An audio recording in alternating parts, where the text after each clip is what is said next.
تخلي الماس دائما يرجع الكرة للدفاع. هنا العرضية بالراس تحضير شلاتي، فرصة خطيرة، جول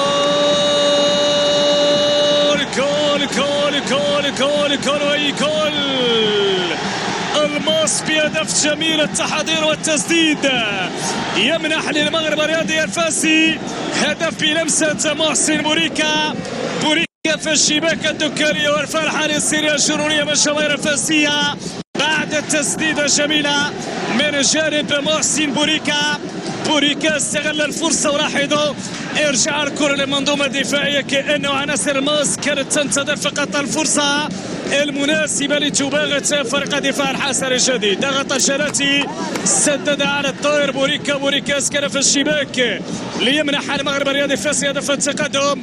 عمل من حمزة الجناتي ثم ياتي الكرة، لكن هذا المرة من مكان قريب نسبيا. شناتي جول